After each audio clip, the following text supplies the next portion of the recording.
بسم اللہ الرحمن الرحیم۔ السلام علیکم ویورز، کیا حال ہے؟ امید ہے کہ آپ لوگ پہلے کی طرح سب خیریت سے ہوں گے۔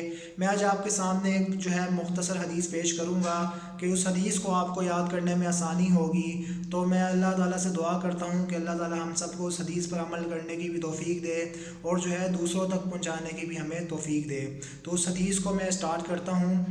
عن ابی ایوب رضی اللہ عنہ قال قال رسول اللہ صلی اللہ علیہ وسلم ایعجز احدکم ان یقرأ فی لیلۃ ثلث القرآن من قرأ اللہ الواحد الصمد فقد قرأ ثلث القرآن۔ اس حدیث کا ترجمہ یہ ہے کہ جو راوی ہیں حضرت ابو ایوب رضی اللہ عنہ فرماتے ہیں کہ جناب رسول اللہ صلی اللہ علیہ وسلم نے ارشاد فرمایا، کیا تم میں سے کوئی اس بات سے عاجز ہے کہ وہ ایک رات میں قرآن کا تہائی حصہ پڑھ لے؟ تو جس نے اللہ الواحد الصمد کو پڑھ لیا فقط قرأ ثلث القرآن، تو گویا کہ اس نے قرآن کا تہائی حصہ پڑھ لیا۔ اب اس حدیث کا مفہوم بھی سمجھ لیجئے، اس حدیث کا مطلب کیا ہے۔ تو سب سے پہلے تو یہ سمجھ لیں، نبی علیہ السلام نے ہم سے مخاطبین جتنے بھی ہیں قیامت تک آنے والے، ان تمام لوگوں سے خطاب کیا، اور خاص طور سے جو آپ علیہ السلام کے سامنے صحابہ اس وقت موجود تھے۔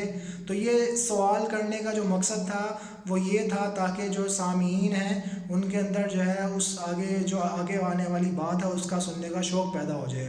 تو حالانکہ نبی اسلام کو سوال کرنے کی ضرورت تو نہیں تھی، لیکن نبی اسلام کے سوال کرنے کا یہ مقصد تھا کہ نبی اسلام نے کیا سوال کیا کہ کیا تم میں سے کوئی اس بات کو نہیں کر سکتا کہ ایک رات میں قرآن کا تہائی حصہ پڑھ لے۔ اب قرآن کا تہائی حصہ، اس کا کیا مطلب ہے؟ قرآن کے تہائی حصے کا مطلب یہ ہے کہ قرآن مجید کے 10 سپارے ہیں۔ تو سوچیں ہم سوچیں کہ ایک رات میں 10 سپارے پڑھنا کتنا مشکل عمل ہے۔